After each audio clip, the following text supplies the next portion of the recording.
Chers amis philosophes, bonjour, bienvenue dans cette série de podcasts Les clés de la philosophie.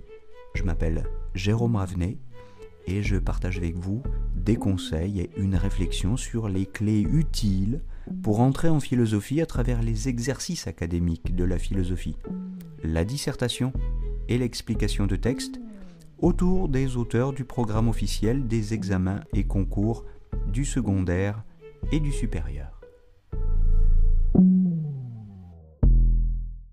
Bonjour à toutes et à tous, bienvenue sur cette capsule des clés de la philosophie pour une fiche de révision concernant la nature.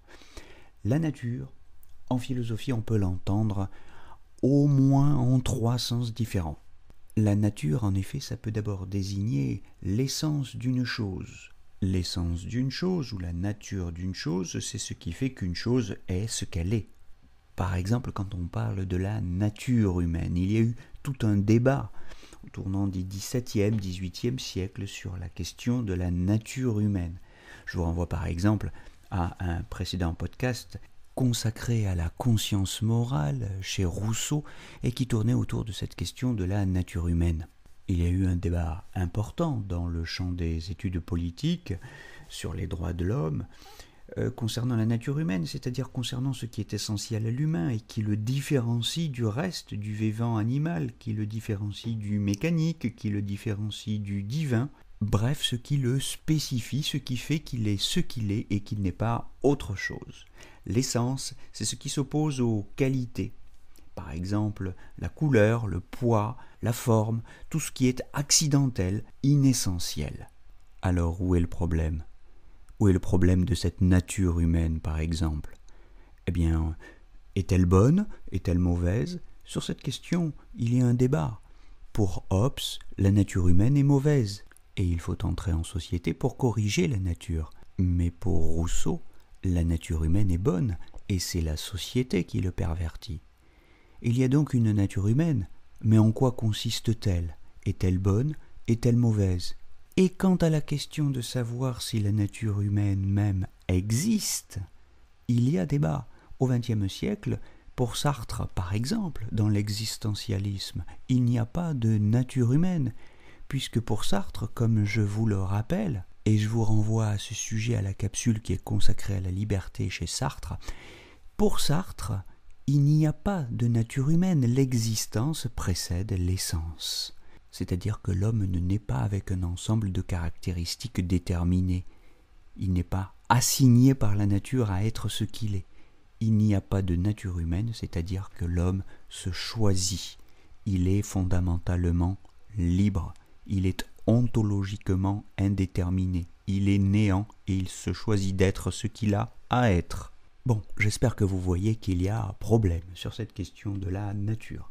Deuxièmement, la nature, c'est l'environnement. En un deuxième sens du terme, la nature désigne l'environnement naturel avec lequel l'humanité interagit pour satisfaire ses besoins. La nature, en ce sens, est synonyme d'écosystème. C'est l'objet de l'écologie. Et elle renvoie aux trois règnes, le règne minéral, le règne végétal et le règne animal, avec lesquels nous devons coexister. Alors, se pose pour la science la question théorique de définir cet objet, mais se pose aussi la question pratique de savoir quel type de rapport nous entretenons avec ces trois règnes, avec la nature. Faut-il la dominer ? Peut-on la dominer pour l'ajuster à nos besoins ?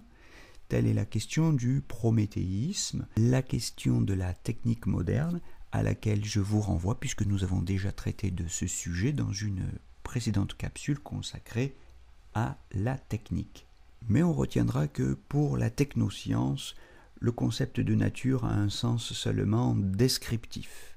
C'est le concept scientifique d'un objet à décrire, le concept qui correspond à la description des trois règnes que j'ai évoqués, le règne minéral, le règne végétal et le règne animal. Mais chez les Grecs anciens, chez les Chinois, chez les Indiens, la nature a un sens prescriptif. Cela signifie que la nature est un concept porteur d'injonction. La nature nous invite à nous conduire d'une certaine manière. elle nous donne des devoirs, ou tout au moins des conseils.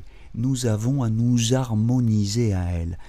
Vous voyez par exemple le concept d'une harmonisation de la conduite à la nature chez les stoïciens, homologoumenos tephusei zain, pour le dire en grec, c'est-à-dire vivre en harmonie avec la nature, tel est le projet stoïcien. C'est aussi une idée taoïste. En Chine, je vous renvoie au concept de Dahe et Xiaohe, les grandes harmonies et les petites harmonies chez Zhuangzi, un auteur qui est désormais au programme officiel de philosophie en terminale. Et donc vous voyez que ce concept de nature nous pose des problèmes très différents selon qu'on le prend au sens descriptif ou au sens prescriptif.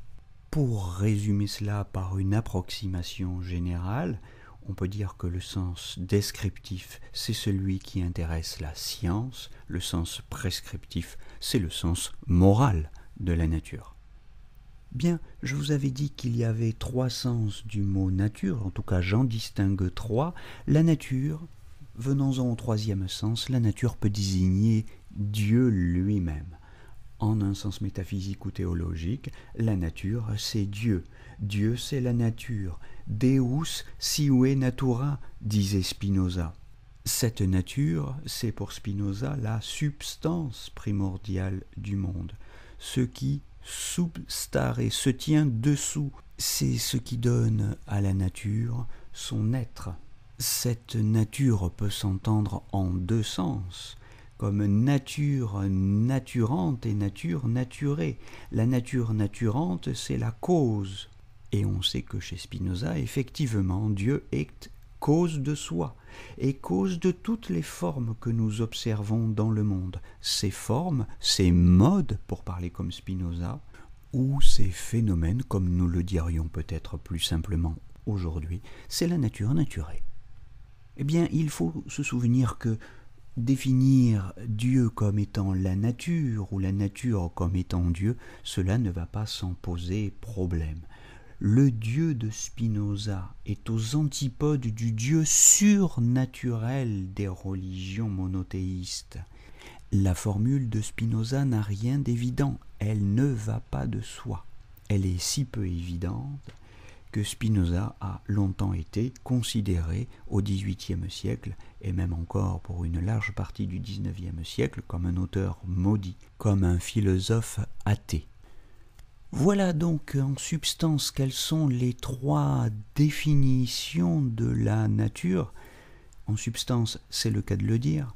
Voilà quels sont les 3 axes de lecture, les 3 axes de questionnement que je propose au sujet de cette notion.